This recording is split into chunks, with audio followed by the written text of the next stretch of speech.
ನಮಸ್ಕಾರ ಸ್ನೇಹಿತರೆ, ಹೇಗಿದ್ರೆ ಎಲ್ಲರೂ ಚೆನ್ನಾಗಿದ್ರೆ ಅನ್ಕೊಳ್ಳಿ ಸ್ನೇಹಿತರೆ. ಎಲ್ರಿಗೂ ಮೀಡಿಯಾ ಅಪ್ಡೇಟ್ ಚಾನಲಿನ ಮತ್ತೊಂದು ವಿಡಿಯೋಗೆ ತಮಗೆಲ್ರಿಗೂ ಸ್ವಾಗತ ಸುಸ್ವಾಗತ. ಸ್ನೇಹಿತರೆ, ಈ 2026ರ ಈ ಒಂದು ವರ್ಷದಲ್ಲಿ ವೃಶ್ಚಿಕ ರಾಶಿಯವರ ಭವಿಷ್ಯ ಈ ಏಪ್ರಿಲ್ 8ರ ನಂತರ ಹೇಗಿರಲಿದೆ, ಈ ರಾಶಿಯವರಿಗೆ ಸಂಬಂಧಪಟ್ಟಂತೆ ಉಂಟಾಗ್ತಿರುವಂತಹ ಗ್ರಹ ಸಂಚಾರಗಳು ನಿಮ್ಮ ಜೀವನದ ವಿವಿಧ ಅಂಶಗಳಾದಂತಹ ವೃತ್ತಿ, ಆರೋಗ್ಯ, ವೈವಾಹಿಕ ಜೀವನ, ಆರ್ಥಿಕ ಸ್ಥಿತಿ, ಕೌಟುಂಬಿಕ ಜೀವನ, ವ್ಯವಹಾರ ಮತ್ತು ಶಿಕ್ಷಣಕ್ಕೆ ಸಂಬಂಧಪಟ್ಟಂತೆಯೇ ಏನೆಲ್ಲ ಬದಲಾವಣೆಗಳನ್ನು ತರಲಿದೆ, ಈ ಏಪ್ರಿಲ್ ತಿಂಗಳಿನಲ್ಲಿ ಯಾವುದರಲ್ಲಿ ಶುಭವಾಗಲಿದೆ, ಯಾವುದರಲ್ಲಿ ಬಹಳ ಎಚ್ಚರಿಕೆಯನ್ನು ವಹಿಸಬೇಕು, ಈ ರಾಶಿಯವರು ಇರುವಂತಹ ಸಮಸ್ಯೆಗಳಿಗೆ ಸರಳ ಪರಿಹಾರಗಳೇನು ಎಂಬುದನ್ನು ಕೂಡ ಇದೇ ವಿಡಿಯೋದಲ್ಲಿ ತಿಳಿಸ್ಕೊಡ್ತಾ ಹೋಗ್ತೇನೆ ಸ್ನೇಹಿತರೆ. ಅದರಿಂದ ವಿಡಿಯೋನ ಸ್ಕಿಪ್ ಮಾಡದೆ ಇಲ್ಲಿಂದ ಕೊನೆ ತನಕ ನೋಡ್ತಾ ಬನ್ನಿ. ಸ್ಕಿಪ್ ಮಾಡಿ ವಿಡಿಯೋ ನೋಡೋದ್ರಿಂದ ಅಷ್ಟು ಇನ್ಫಾರ್ಮೇಷನ್ ಅರ್ಥ ಆಗೋದಿಲ್ಲ. ಸೊ ಫಸ್ಟಿಂದ ಎಂಟು ತನಕ ವಿಡಿಯೋನ ವಾಚ್ ಮಾಡಿ. ಹಾಗೆ ನಮ್ಮ ಈ ವಿಡಿಯೋ ಇಷ್ಟ ಆಗಿತ್ತು ಅಂದರೆ ವಿಡಿಯೋಗೆ ಒಂದು ಲೈಕ್ ಮಾಡಿ. ಯಾರೇನೂ ನಮ್ಮ ಚಾನಲ್ನ ಸಬ್ಸ್ಕ್ರೈಬ್ ಮಾಡ್ಕೊಂಡಿಲ್ಲ ಅವರು ಈಗಲೇ ಸಬ್ಸ್ಕ್ರೈಬ್ ಮಾಡ್ಕೊಳ್ಳಿ ಸ್ನೇಹಿತರೆ.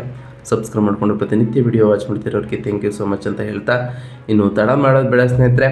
ಈ ಏಪ್ರಿಲ್ 8ರ ನಂತರ ಈ ರಾಶಿಯವರ ಭವಿಷ್ಯ ಹೇಗಿರಲಿದೆ ಎಂಬುದನ್ನು ತಿಳ್ಕೊಳ್ಳೋದಕ್ಕೂ ಮುಂಚೆ ಈ ಏಪ್ರಿಲ್ ತಿಂಗಳು ಏನೆಲ್ಲ ಬದಲಾವಣೆಗಳನ್ನು ತರಲಿದೆ ಎಂಬುದನ್ನು ಒಂದೊಂದಾಗಿ ತಿಳ್ಕೊಳ್ತಾ ಬರೋಣ. ಹೌದು ಸ್ನೇಹಿತರೆ, ಈ ವೃಶ್ಚಿಕ ರಾಶಿಯವರಿಗೆ ಆಂತರಿಕ ಸಂಘರ್ಷಗಳು ಮತ್ತು ವೃತ್ತಿ ಜೀವನದಲ್ಲಿ ಐತಿಹಾಸಿಕ ಯಶಸ್ಸನ್ನು ಕಾಣುವಂತಹ ತಿಂಗಳು ಅಂತಲೇ ಹೇಳ್ಬೋದು ಈ ಏಪ್ರಿಲ್ ತಿಂಗಳನ್ನು. ವೃಶ್ಚಿಕ ರಾಶಿಯವರ ಮಾನಸಿಕ ಸ್ಥೈರ್ಯವನ್ನು ಆಳವಾಗಿ ಪರೀಕ್ಷಿಸುವಂತಹ ತಿಂಗಳು ಇದಾಗಿದ್ದು, ಇದೇ ಸಮಯದಲ್ಲಿ ನಿಮಗೆ ಅದ್ಭುತವಾದಂತಹ ವಿಜಯಗಳು ಕೂಡ ಸಾಧ್ಯವಾಗ್ತಾ ಹೋಗ್ತದೆ. ಹೊಸ ಶೈಕ್ಷಣಿಕ ವರ್ಷದ ಈ ವರ್ಷವು ಏಪ್ರಿಲ್ 2ರಂದು ನಿಮ್ಮ ಲಗ್ನದ ಅಧಿಪತಿಯಾದಂತಹ ಮಂಗಳನು ನಿಮ್ಮ 5ನೇ ಮನೆಯಾದ ಮೀನರಾಶಿಯಲ್ಲಿ ಪ್ರವೇಶಿಸಲಿದ್ದಾರೆ. ಇದು ಶನಿಯೊಂದಿಗೆ ಸೇರೋ ಕಾರಣ ಏಪ್ರಿಲ್ 11ರಂದು ನೀಚ ಸ್ಥಿತಿಯಲ್ಲಿ ಬುಧನೂ ಸಹ ನಿಮ್ಮ ಜೋಡಣೆಗೆ ಸೇರೋ ಕಾರಣ ಈ 5ನೇ ಮನೆಯ ಎಲ್ಲ ಗ್ರಹಗಳ ಯುದ್ಧವು ನಿಮ್ಮನ್ನು ಮಾನಸಿಕ ಗೊಂದಲಕ್ಕೆ ಕಾಡಬಹುದು. ಅಂದರೆ ಮೆಂಟಲಿ ಕನ್ಫ್ಯೂಷನ್ ಆಗ್ಬೋದು ಸ್ನೇಹಿತರೆ. ವಿಶೇಷವಾಗಿ ನಿಮ್ಮ ಮಕ್ಕಳ ಭವಿಷ್ಯ ಇರ್ಬೋದು, ಅವರ ಆರೋಗ್ಯ ಮತ್ತು ಆಧಾರರಹಿತ ಭಯಗಳ ಬಗ್ಗೆ ವಿಪರೀತ ಆತಂಕವನ್ನು ಉಂಟು ಮಾಡ್ತದೆ. ಆದರೆ ನಿರಾಶೆಗೊಳ್ಳುವಂತಹ ಅವಶ್ಯಕತೆ ಇಲ್ಲ ಈ ರಾಶಿಯವರು. ಏಕೆಂದರೆ ಏಪ್ರಿಲ್ 14ರಂದು ನಿಮ್ಮ 10ನೇ ಮನೆಯ ಕರ್ಮಾಧಿಪತಿ ಸೂರ್ಯನು ನಿಮ್ಮ 6ನೇ ಮನೆಯಲ್ಲಿ ಅಂದರೆ ಮೇಷರಾಶಿಯಲ್ಲಿ ಉಚ್ಚ ಸ್ಥಿತಿಯಲ್ಲಿ ತಲುಪುವ ಕಾರಣ ಇದು ನಿಮ್ಮ ವೃತ್ತಿಪರ ಜೀವನದಲ್ಲಿ ಒಂದು ಬೃಹತ್ ತಿರುವನ್ನು ಸೂಚಿಸಲಿದೆ ಅಂತಲೇ ಹೇಳ್ಬೋದು ಸ್ನೇಹಿತರೆ. ಕಚೇರಿಯಲ್ಲಿ ನಿಮ್ಮ ಶತ್ರುಗಳು ನಿಮ್ಮ ಮುಂದೆ ನಿಲ್ಲಲು ಸಾಧ್ಯವಾಗುವುದಿಲ್ಲ. ಇದಲ್ಲದೆ ಏಪ್ರಿಲ್ 19ರಂದು ನಿಮ್ಮ 7ನೇ ಮನೆಯ ಅಧಿಪತಿಯಾದಂತಹ ಶುಕ್ರನು ತನ್ನ ಸ್ವಂತ ರಾಶಿಯಾದ ವೃಷಭವನ್ನು ಪ್ರವೇಶವನ್ನು ಮಾಡ್ತಾರೆ. ಇದು ನಿಮ್ಮ ಪಾಲುದಾರಿಕೆ ವ್ಯವಹಾರಗಳನ್ನು ಗಗನಕ್ಕೇರಿಸಲಿದ್ದು ಮತ್ತು ನಿಮ್ಮ ವೈವಾಹಿಕ ಜೀವನಕ್ಕೆ ಮತ್ತೆ ವಸಂತದ ಅರಳುವಿಕೆಯನ್ನು ಕೂಡ ತರುವಂತಹ ತಿಂಗಳು ಅಂತಲೇ ಹೇಳ್ಬೋದು ಈ ಏಪ್ರಿಲ್ ತಿಂಗಳು. ಹಾಗಾದರೆ ಈ ಏಪ್ರಿಲ್ ತಿಂಗಳಿನಲ್ಲಿ ಈ ರಾಶಿಯವರ ಪ್ರಮುಖ ಗ್ರಹ ಸಂಚಾರಗಳು ಹೇಗಿರಲಿದೆ ಎನ್ನುವುದರ ವಿಚಾರಕ್ಕೆ ಬರೋದಾದರೆ, ಮೊದಲನೇದಾಗಿ ಮಂಗಳ ಗ್ರಹದ ವಿಚಾರಕ್ಕೆ ಬರೋದಾದರೆ 5ನೇ ಮನೆಯಲ್ಲಿ ಏಪ್ರಿಲ್ 2ರಂತೆಯೇ ಪ್ರವೇಶವನ್ನು ಮಾಡಿರ್ತಕ್ಕಂತಹ ಮಂಗಳನು ಈ ರಾಶಿಯವರಿಗೆ ಮಾನಸಿಕ ಆತಂಕವನ್ನು ಉಂಟು ಮಾಡ್ಬೋದು. ಕೋಪವೂ ಕೂಡ ನಿಮಗೆ ಈ ಟೈಮ್ನಲ್ಲಿ ಹೆಚ್ಚಾಗ್ಬೋದು. ಮಕ್ಕಳಿಗೆ ಸಂಬಂಧಪಟ್ಟಂತಹ ಸಮಸ್ಯೆಗಳು ಕೂಡ ಕಾಣ್ಬೋದು. ಹಾಗೆ ನಿಮ್ಮ ವಿಚಾರಕ್ಕೆ ಬರೋದಾದರೆ ಆರೋಗ್ಯದಲ್ಲಿ ಹೊಟ್ಟೆ ಸಂಬಂಧಪಟ್ಟಂತಹ ತೊಂದರೆಗಳು ಕೂಡ ಕಾಣ್ಬೋದು ಸ್ನೇಹಿತರೆ. ಇನ್ನು ಶನಿಗ್ರಹದ ವಿಚಾರಕ್ಕೆ ಬರೋದಾದರೆ 5ನೇ ಮನೆಯ ಮೀನ ರಾಶಿಯಲ್ಲಿ ಶನಿಯು ಈ ತಿಂಗಳು ಪೂರ್ತಿ ಇರೋ ಕಾರಣ ನಿರಾಶವಾದಿಯ ಆಲೋಚನೆಗಳು ಅಂದರೆ ನೆಗೆಟಿವ್ ಥಾಟ್ಗಳು ನಿಮಗೆ ಬರ್ತಾ ಹೋಗ್ತದೆ. ಪ್ರೇಮ ವ್ಯವಹಾರಗಳಲ್ಲಿ ವಿಳಂಬ ಆಗ್ಬೋದು. ರಿಯಲ್ ಎಸ್ಟೇಟ್ ಬಗ್ಗೆ ಬಹಳ ಕಾಳಜಿಯನ್ನು ಕೂಡ ಈ ಟೈಮ್ನಲ್ಲಿ ವಹಿಸಬೇಕಾಗಿರ್ತದೆ. ಹಾಗೆ ಇನ್ನು ಬುಧಗ್ರಹದ ವಿಚಾರಕ್ಕೆ ಬರೋದಾದರೆ 5ನೇ ಮನೆಯಲ್ಲಿ ಏಪ್ರಿಲ್ 11ರಂದು ಪ್ರವೇಶವನ್ನು ಮಾಡ್ತಕ್ಕಂತಹ ಬುಧನು ಹೂಡಿಕೆಯ ನಷ್ಟಗಳು ಅಂದರೆ ನಿಮ್ಮ ಇನ್ವೆಸ್ಟ್ಮೆಂಟ್ ಲಾಸ್ಗಳನ್ನು ತರಲಿದ್ದಾನೆ. ಸ್ನೇಹಿತರೊಂದಿಗೆ ತಪ್ಪು ಗ್ರಹಿಕೆಗಳು ಉಂಟಾಗ್ಬೋದು. ವಿದ್ಯಾರ್ಥಿಗಳಿಗೆ ಏಕಾಗ್ರತೆಯ ಕೊರತೆಯೂ ಕೂಡ ಈ ಏಪ್ರಿಲ್ ತಿಂಗಳಿನಲ್ಲಿ ಉಂಟಾಗಲಿದೆ. ಇನ್ನು ಸೂರ್ಯಗ್ರಹದ ವಿಚಾರಕ್ಕೆ ಬರೋದಾದರೆ 6ನೇ ಮನೆಯಲ್ಲಿ ಸೂರ್ಯನು ಇರೋ ಕಾರಣ, ಅದರಲ್ಲೂ ಏಪ್ರಿಲ್ 14ರಂದು ಪ್ರವೇಶವನ್ನು ಮಾಡೋ ಕಾರಣ ಬಹಳಷ್ಟು ಸಕಾರಾತ್ಮಕ ಬದಲಾವಣೆಗಳನ್ನು ಕಾಣ್ತಾ ಬರ್ತೀರಿ. ಅಮೋಘ ವೃತ್ತಿಯಲ್ಲಿ ಯಶಸ್ಸು ಕಾಣ್ತಾ ಬರ್ತೀರಿ. ಶತ್ರುಗಳ ನಾಶವೂ ಕೂಡ ಆಗಲಿದೆ. ಅನುಕೂಲಕರವಾದಂತಹ ಸರ್ಕಾರಿ ವ್ಯವಹಾರಗಳು ಕೂಡ ನಿಮಗೆ ಆಗ್ತಾ ಹೋಗ್ತವೆ. ಇನ್ನು ಶುಕ್ರಗ್ರಹದ ವಿಚಾರಕ್ಕೆ ಬರೋದಾದರೆ 7ನೇ ಮನೆಯ ಸ್ವಕ್ಷೇತ್ರದಲ್ಲಿ ಇರತಕ್ಕಂತಹ ಶುಕ್ರನು ಏಪ್ರಿಲ್ 19ರಿಂದ ತನ್ನ ರಾಶಿ ಬದಲಾವಣೆಯನ್ನು ಮಾಡೋ ಕಾರಣ ಮಾಲವ್ಯ ಯೋಗ ಉಂಟಾಗಲಿದೆ. ವೈವಾಹಿಕ ಆನಂದವೂ ಕೂಡ ಸಿಗಲಿದ್ದು ವ್ಯಾಪಾರ ವಿಸ್ತರಣೆ, ವಿದೇಶಿ ಪ್ರಯಾಣ ಮಾಡುವಂತಹ ಅವಕಾಶಗಳು ಕೂಡ ಈ ರಾಶಿಯವರಿಗೆ ಸಿಗಲಿದೆ. ಏನಂದರೆ ಈ ವೃಶ್ಚಿಕ ರಾಶಿಯವರಿಗೆ ಮುಖ್ಯವಾಗಿ ಈ ತಿಂಗಳು 2 ರೀತಿಯ ವಿಫಲಗಳನ್ನು ನೀಡ್ತದೆ. ಒಂದು ಗ್ರಹಗಳ ಸಂಚಾರದಿಂದ ಸಕಾರಾತ್ಮಕವಾದರೆ, ಇನ್ನೊಂದು ಗ್ರಹ ಸಂಚಾರದಿಂದ ನಕಾರಾತ್ಮಕಗಳನ್ನು ಕೂಡ ಕಾಣ್ತಾ ಬರ್ತೀರಿ. ಅದರಿಂದ ನೀವು ಈ ಟೈಮ್ನಲ್ಲಿ ಕೆಲವೊಂದಿಷ್ಟು ಪರಿಹಾರಗಳನ್ನು ಮಾಡಬೇಕಾಗಿರ್ತದೆ. ಈ ಪರಿಹಾರಗಳನ್ನು ವಿಡಿಯೋ ಕೊನೆಯದಲ್ಲಿ ತಿಳಿಸ್ಕೊಡ್ತಾ ಹೋಗ್ತೇನೆ, ಗಮನವಿಟ್ಟು ನೋಡ್ತಾ ಬನ್ನಿ. ಮೊದಲನೇದಾಗಿ ಏಪ್ರಿಲ್ 8ರ ನಂತರ ನಿಮ್ಮ ಜೀವನದಲ್ಲಿ ಏನೆಲ್ಲ ಬದಲಾವಣೆಗಳು ಆಗಲಿದೆ, ಗ್ರಹ ಸಂಚಾರವು ಏನೆಲ್ಲ ಬದಲಾವಣೆಗಳನ್ನು ತರಲಿದೆ ಅಂತ ನೋಡ್ತಾ ಬರ್ತದ್ರೆ, ಈ ಏಪ್ರಿಲ್ ತಿಂಗಳ ಮೊದಲ ವಾರವು ಅಂದರೆ ಈ ಏಪ್ರಿಲ್ 8ರ ನಂತರವೂ ಕೂಡ ವ್ಯಾಪಾರ ಮಾಲೀಕರು ದೊಡ್ಡ ಹೂಡಿಕೆಗಳನ್ನು ಮಾಡುವುದನ್ನು ತಪ್ಪಿಸಲು ಬಲವಾಗಿ ಸಲಹೆಯನ್ನು ನೀಡಲಾಗ್ತದೆ. ಅಂದರೆ ಈ ಟೈಮ್ನಲ್ಲಿ ಬಹಳಷ್ಟು ದೊಡ್ಡ ಮೊತ್ತದ ಹೂಡಿಕೆಯನ್ನು ಮಾಡಲಿಕ್ಕೆ ಹೋಗಬೇಡಿ. 11ನೇ ಮನೆಯ ಲಾಭಾಧಿಪತಿ ಬುಧನು ನೀಚ ಸ್ಥಿತಿಯಲ್ಲಿ ಇರೋ ಕಾರಣ, ಹಾಗೆ ಗ್ರಹಗಳು 5ನೇ ಮನೆಯಲ್ಲಿ ನೆಲೆಸಿರೋ ಕಾರಣ ನಿಮ್ಮ ಲೆಕ್ಕಾಚಾರಗಳು ತಪ್ಪು ಆಗ್ಬೋದು ಸ್ನೇಹಿತರೆ. ನಿಮ್ಮ ಶೇರ್ ಮಾರ್ಕೆಟ್ ಮತ್ತು ಊಹಾಪೋಹದ ಚಟುವಟಿಕೆಗಳಿಂದ ಕಟ್ಟುನಿಟ್ಟಾಗಿ ಈ ರಾಶಿಯವರು ಬಹಳ ದೂರವಿರಬೇಕು. ಆದರೆ ಏಪ್ರಿಲ್ 19ರಂದು ನಿಮ್ಮ 7ನೇ ಮನೆಯ ಅಧಿಪತಿ ಶುಕ್ರನು ತನ್ನ ಸ್ವಂತ ರಾಶಿಯಾದ ವೃಷಭವನ್ನು 7ನೇ ಮನೆಯಲ್ಲಿ ಪ್ರವೇಶ ಮಾಡೋ ಕಾರಣ ನಿಮ್ಮ ವ್ಯಾಪಾರಕ್ಕೆ ಇದು ಬೃಹತ್ ವರದಾನವಾಗ್ತದೆ ಅಂತಲೇ ಹೇಳ್ಬೋದು. ಈ ನಿಯೋಜನೆಯು ಮಾಲವ್ಯ ಯೋಗವನ್ನು ಕೂಡ ಸೃಷ್ಟಿಸಲಿದ್ದು, ಇದು ನಿಮ್ಮ ಉದ್ಯಮದಲ್ಲಿ ಅಸಾಧಾರಣವಾದಂತಹ ಬೆಳವಣಿಗೆಯನ್ನು ಪ್ರಚೋದಿಸಲಿದೆ ಅಂತಲೇ ಹೇಳ್ಬೋದು. ಹಾಗಾದರೆ ಈ ರಾಶಿಯವರಿಗೆ ಸಕಾರಾತ್ಮಕ ಬದಲಾವಣೆಗಳು ಸೂರ್ಯನ ಸಂಚಾರದಿಂದ ಮತ್ತು ಶುಕ್ರನ ಸಂಚಾರದಿಂದ ಬರ್ತಾ ಹೋಗ್ತವೆ. ಇದರಿಂದ ಹೆಚ್ಚು ಲಾಭದಾಯಕವೆಂದು ಈ ತಿಂಗಳು ನಿಮಗೆ ಅನಿಸ್ಬೋದು. ಇದು ಸೌಂದರ್ಯ ಇರ್ಬೋದು, ಫ್ಯಾಷನ್, ಹೋಟೆಲ್ ಮತ್ತು ಐಷಾರಾಮಿ ವಲಯಗಳಲ್ಲಿ ಉದ್ಯಮಗಳಿಗೆ ಅಸಾಧಾರಣವಾದಂತಹ ಲಾಭಗಳನ್ನು ಗಳಿಸುವಂತಹ ಅವಧಿ ಅಂತಲೇ ಹೇಳ್ಬೋದು ಸ್ನೇಹಿತರೆ. ಇನ್ನು ಈ ರಾಶಿಯವರ ಹಣಕಾಸು ಮತ್ತು ಸಂಪತ್ತಿನ ವಿಚಾರಕ್ಕೆ ಬರೋದಾದರೆ, ಹಣಕಾಸಿನ ವಿಚಾರದಲ್ಲಿ ಈ ಏಪ್ರಿಲ್ 8ರ ನಂತರವೂ ಕೂಡ ಮಿಶ್ರ ಫಲಿತಾಂಶಗಳನ್ನು ಕಾಣ್ತಾ ಬರ್ತೀರಿ. ನಿಮ್ಮ 2ನೇ ಮನೆಯ ಧನಾಧಿಪತಿ ಗುರು 8ನೇ ಮನೆಯ ಸ್ಥಾನವನ್ನು ಪಡೆದಿರೋದ್ರಿಂದ ಬರಬೇಕಾದಂತಹ ಹಣ ವಿಳಂಬವಾಗ್ಬೋದು, ಅಥವಾ ನೀವು ಅನಿರೀಕ್ಷಿತ ಖರ್ಚುಗಳನ್ನು ಎದುರಿಸ್ಬೋದು. 5ನೇ ಮನೆಯಲ್ಲಿ ಮಂಗಳ, ಶನಿ, ಬುಧ ಸಂಯೋಗ ಉಂಟಾಗೋ ಕಾರಣ ಸ್ನೇಹಿತರಿಗೆ ನೀಡಿದಂತಹ ಸಾಲದ ಹಣವನ್ನು ವಸೂಲಿ ಮಾಡುವುದು ತುಂಬ ಕಷ್ಟಕರವಾಗ್ಬೋದು. ಆದರೆ ಏಪ್ರಿಲ್ 14ರ ನಂತರ 6ನೇ ಮನೆಯಲ್ಲಿ ಸೂರ್ಯನ ಪ್ರವೇಶವಾಗುವ ಕಾರಣ ನಿಮ್ಮ ಹಳೆಯ ಸಾಲಗಳನ್ನು ತೀರಿಸಲು ಬೇಕಾದಂತಹ ಹಣವನ್ನು ನಿಮ್ಮ ಉದ್ಯೋಗದ ಮೂಲಕ ವ್ಯವಸ್ಥೆಗೊಳಿಸಲಾಗ್ತದೆ. ಬ್ಯಾಂಕುಗಳಿಂದ ನೀವು ನಿರೀಕ್ಷಿಸಿದಂತಹ ಸಾಲಗಳು ಕೂಡ ಮಂಜೂರಾಗಲಿದೆ. ಏಪ್ರಿಲ್ 19ರ ನಂತರ ಶುಕ್ರನ ಬಲವು ನಿಮ್ಮ ಆರ್ಥಿಕ ಒತ್ತಡವನ್ನು ಗಮನಾರ್ಹವಾಗಿ ಕಡಿಮೆ ಮಾಡಲಿದೆ ಅಂತಲೇ ಹೇಳ್ಬೋದು.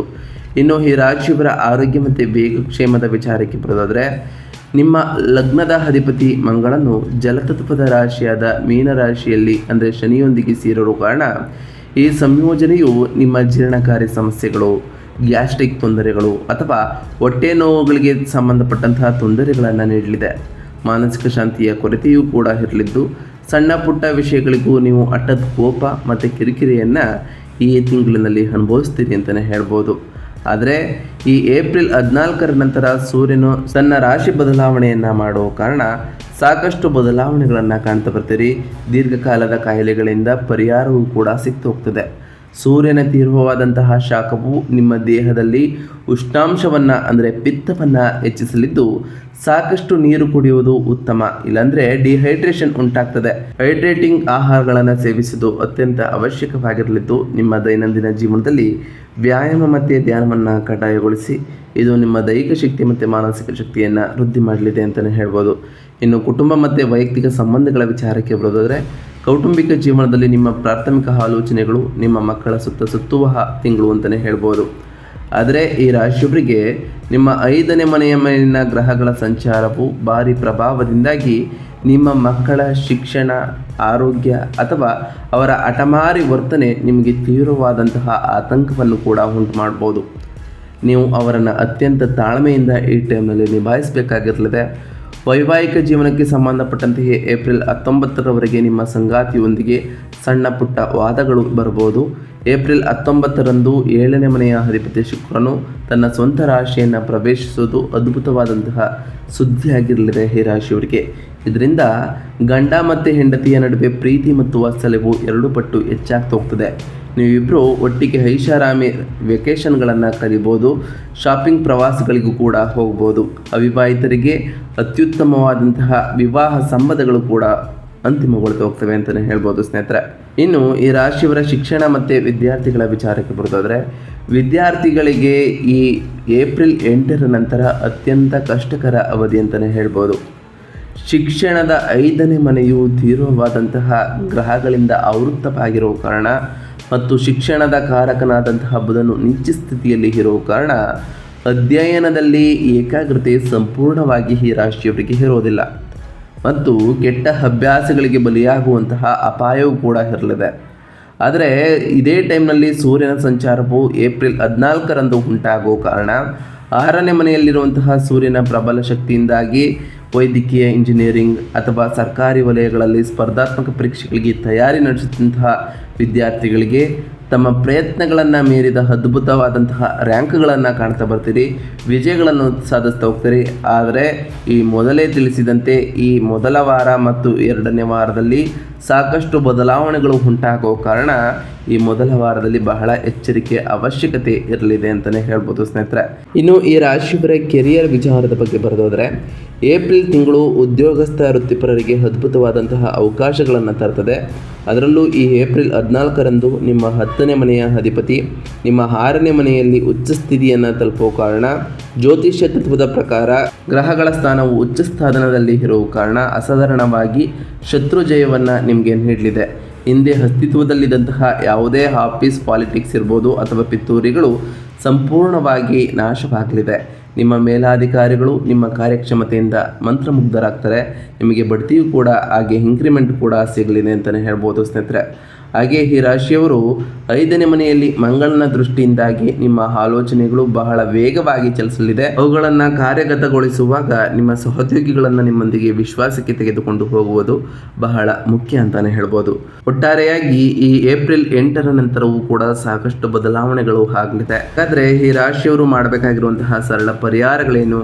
ನಿಮ್ಮ 5ನೇ ಮನೆಯಲ್ಲಿನ ಮಂಗಳ, ಶನಿ, ಬುಧ ದೋಷಗಳನ್ನು ಹೋಗಲಾಡಿಸಲು ಮತ್ತು ಉಚ್ಚ ಸೂರ್ಯ ಮತ್ತು ಶುಕ್ರನ ಆಶೀರ್ವಾದವನ್ನು ಆಹ್ವಾನಿಸಲು ನಾವು ತಿಳಿಸ್ಕೊಡುವಂತಹ ಸರಳ ಪರಿಹಾರಗಳನ್ನು ಮಾಡ್ತಾ ಬನ್ನಿ ಸ್ನೇಹಿತರೆ.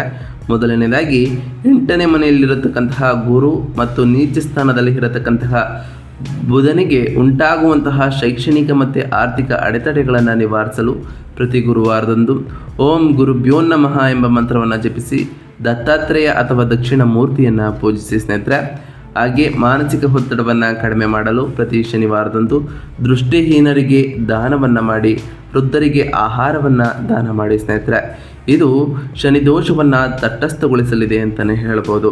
ಹಾಗೆ ನಿಮ್ಮ ಲಗ್ನದ ಅಧಿಪತಿ ಮಂಗಳನನ್ನು ಸ್ಥಿರಗೊಳಿಸಲು ಮತ್ತು ಮಕ್ಕಳಿಗೆ ಸಂಬಂಧಿಸಿದಂತಹ ಅಡೆತಡೆಗಳನ್ನು ತೆಗೆದುಹಾಕಲು ಪ್ರತಿ ಮಂಗಳವಾರದಂದು ಸುಬ್ರಹ್ಮಣ್ಯ ಅಷ್ಟಕಮವನ್ನು ಪಠಿಸ್ತಾ ಬನ್ನಿ. ಇದು ಸಾಕಷ್ಟು ಉತ್ತಮವಾದ ಫಲಗಳನ್ನು ನಿಮಗೆ ನೀಡಲಿದೆ. ಹಾಗೆ ಪ್ರತಿ ಶನಿವಾರದಂದು ಓಂ ಶಂ ಶನೈಶ್ವರಾಯ ನಮಃ ಎಂಬ ಮಂತ್ರವನ್ನು ಜಪಿಸಿ ಪ್ರತಿ ಶುಕ್ರವಾರದಂದು ತಾಯಿ ಜಗನ್ಮಾತೆಯಾದಂತಹ ಲಕ್ಷ್ಮೀ ದೇವಿಗೆ ಪೂಜೆಯನ್ನು ಸಲ್ಲಿಸಿ ಸ್ನೇಹಿತರೆ.